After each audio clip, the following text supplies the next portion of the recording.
వందనములు. ఈ యొక్క కన్ను అనేది చాలా ప్రధానమైనది. మన అవయవాలలో కన్ను చాలా ప్రాముఖ్యమైనది. అవయవాల్లో ముఖ్యమైన అవయవాలు ఎన్నని చెప్తారు పెద్దలు, పాటలు చెప్పండి. ఎన్ని ఇంద్రియాలు? పంచేంద్రియాలు అంటారు. అవేవి పంచేంద్రియాలు? ఏవి? కన్ను, చెవి, ముక్కు, నోరు, నాలుక. ఐదోది 4 చెప్పారు: చెవి, కన్ను, ముక్కు, నాలుక.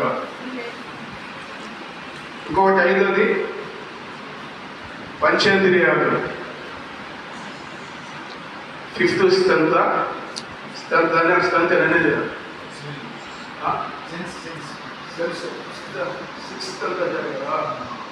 అంటే 6 స్తంత సెన్సా స్తంత సెన్సా 6 సెన్స్. 5th సెన్స్ అంటే ఇంద్రియాలా? 6 సెన్స్ 5 శరీరం. పంచేంద్రియాల్లో శరీరం చెవి, కన్ను, ముక్కు, నాలుక. శరీరం మనిషిని అపవిత్రతకు తీసుకుని వెళ్తాయన్నమాట. ఇది పాటలు ఉంది: సకలేంద్రియములారా మీ పని తీరిపోయింది, నేను నా దేవుని తలుచుకుంటున్నానని ఒక పరిశుద్ధుడు ఆత్మతో పాట పాడతాడు. మీరు 5 మంది చెడిపోయి మనిషి మట్టిలో కలిసిపోతారు, నా ఆత్మ మాత్రము మీకు దాసుడుగా బానిస కాలేదు. నా ఆత్మ దేవుని తలుచుకోవడానికి ఒడ్డు దాటి సముద్రం అంతా దాటి పరలోకానికి దగ్గరగా ఉందని, సకలేంద్రియములారా మీ పని తీరేనని పాటలో ఆ భావం ఉందన్నమాట. 6th సెన్స్ అంటే చెప్తారు కదా వార్తల్లో, వాళ్ళ వీళ్ళు అది మనస్సు. ఏంటి 6 అంటే ఆలోచన, మనస్సు అన్నమాట. ఇది కన్ను ద్వారా ఆ మనస్సు, ఆ హృదయం, ఆలోచన బంధించబడుతుంది. ముఖ్యముగా ఈ కన్ను ద్వారా. ఇంకా చెప్పాలంటే స్త్రీలకు కూడా 5 ఉన్నాయి ప్రాముఖ్యమైనవి మన దేశ సంప్రదాయం ప్రకారం. 5 ఏంటవి? మెట్లు, బట్టు, గాజులు, పువ్వులు, ఒకటి తాలిబొట్టు. 5 వీటిని ఏమంటారు? 5వ తనం అంటారు కదా. భర్త చనిపోతే 5వ తనము పోయిందంటారు. ఇవన్నీ తీసేది ప్రాముఖ్య. స్త్రీకి కలుపుకోవడానికి, వివాహం అయిందని కలుపుకోవడం మన భారతదేశంలో 7 ప్రాముఖ్యమైనది. మెట్లు చూస్తారు, బొట్టు, పువ్వులు, ఇంకొకటి మాంగళ్యం, తాళి. ఇవి స్త్రీకి మన భారతదేశం ప్రకారం, హిందూ సంప్రదాయ ప్రకారము ఇవి అంటారు అన్నమాట. కానీ బైబిల్లో 5 చాలా ప్రాముఖ్యం. మనిషికి 5 ముఖ్యమైనది ఏంటంటే కన్ను తేటగా లేకపోతే మన దేహమంతా చెడిపోతుంది. దేహం అంటే ఏంటి? 3:16 ఉంటుంది కొరింథీ పత్రికలో. దేహము దేవుని ఆలయం. దేహము దేవుని ఆలయము. దేవుని ఆలయము మనం ఏమైనా చెడిపేస్తే, దాన్ని చెడగొట్టుకుంటే ఏమవుతుంది? దేవుడు దాన్ని మరి చెడగొట్టేస్తాడు. దేవుడు నివసించే ఆలయం అని మనం చూస్తున్నాం. కొరింథీ మొదటి పత్రికలు కూడా 6వ అధ్యాయములో 17, 18, 19 వచనాల్లో ఒక స్త్రీ, ఒక పురుషుడు వివాహం అయితే వారిద్దరూ ఒకే శరీరం అవుతారని చెప్తున్నారు. అలాగే ఒక పాపి, ఒక పాపాత్ముడు ఏకమైతే వారిద్దరూ ఒకటవుతారని కూడా 18, 19, 15 వచనాల్లో సెలవు ఇవ్వబడింది. అయితే దేవునితో ఏకమవ్వాలంటే దేవుని పరిశుద్ధాత్మ మన ఆత్మ ఏకమవుతుందని 19వ వచనంలో మొదటి కొరింథీ పత్రిక 6:19 చదవండి. ఇలాగే ఉంటుంది. మొదటి కొరింథీ పత్రిక 6వ అధ్యాయము చదవండి. నేను కొంచెం క్లుప్తంగా కన్ను గురించి ముగించేస్తాను. మీ దేహము మీ దేహము దేవుని వలన మీకు అనుగ్రహింపబడి మీలోనున్న పరిశుద్ధాత్మకు ఆలయమై ఉన్నదని మీరు ఎరుగరా? మీరు మీ సొత్తు కాదు, విలువ పెట్టి కొనబడిన వారు కనుక మీ దేహముతో దేవుని మహిమపరచుడి. మంచిది. ఆత్మ అని రాసి చూడండి ఈ వచనాల్లో.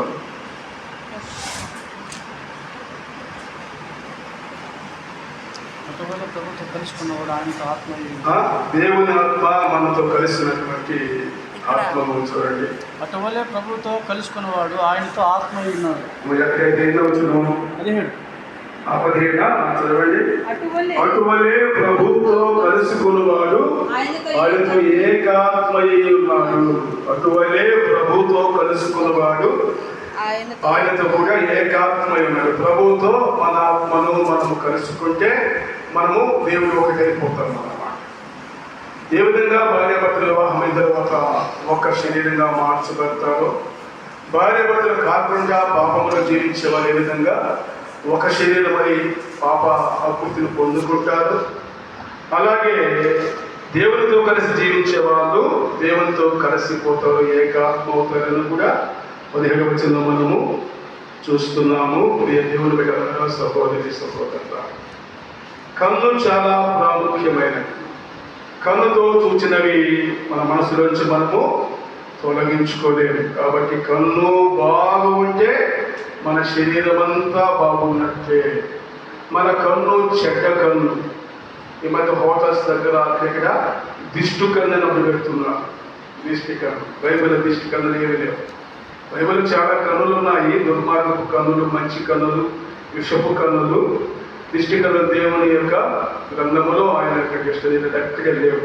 దేవునికి మహిమ కలుగునుగా. హల్లెలూయా, ప్రైజ్ ది లార్డ్. కాబట్టి మన కన్ను తేటగా ఉంటే మన జీవితం అంతా తేటగా ఉంటుంది.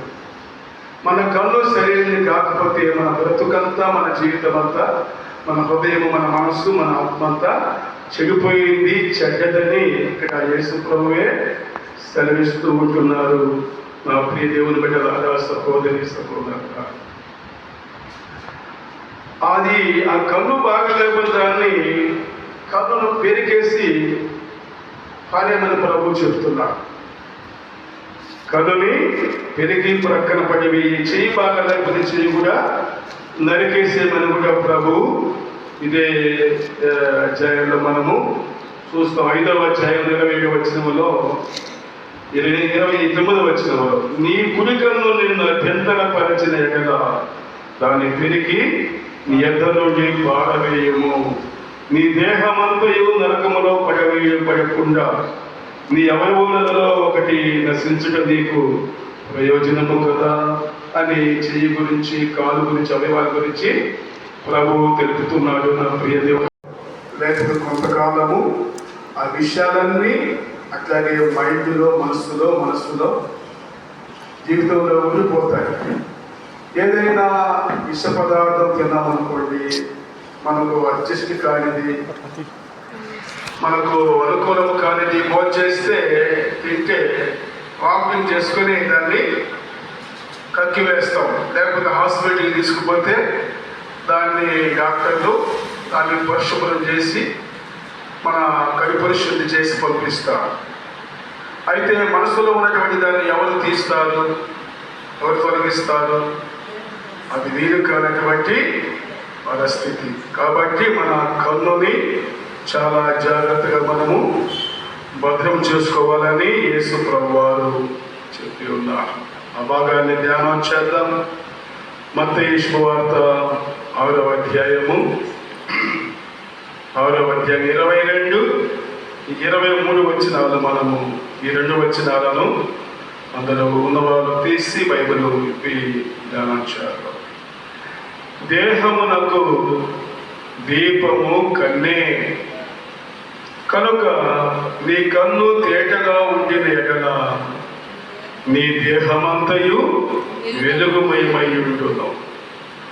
దేహమునకు దీపము కన్నే, కనుక నీ కన్ను తేటగా ఉండిన ఎడల నీ దేహమంతయు వెలుగుమయమయ్యుండును. నీ కన్ను చెడినదైతే నీ దేహమంతయు చీకటమయమయుండును. నీలోనున్న వెలుగు చీకటి అయి ఉండిన ఎడల ఆ చీకటి ఎంతో గొప్పది. నీలోనున్న వెలుగు మయమై ఉండిన ఎడల ఆ వెలుగు ఆ చీకటి ఎంతో గొప్పదంటే చెడ్డది అని అర్థం. ఆ చీకటి ఎంతో చెడ్డది అంటే పెద్దదన్నమాట. గొప్పదంటే పెద్దది చీకటి. మాట ప్రార్థన చేసుకుందాం. ఈ వాక్యాల మీద కొంత సమయము నెమ్మదిగా ధ్యానం చేసి ముగించుకున్న సమయం మొదలు పెడుతుంది. అయినా కొంచెం మనము అడ్జస్ట్ అవుతాం.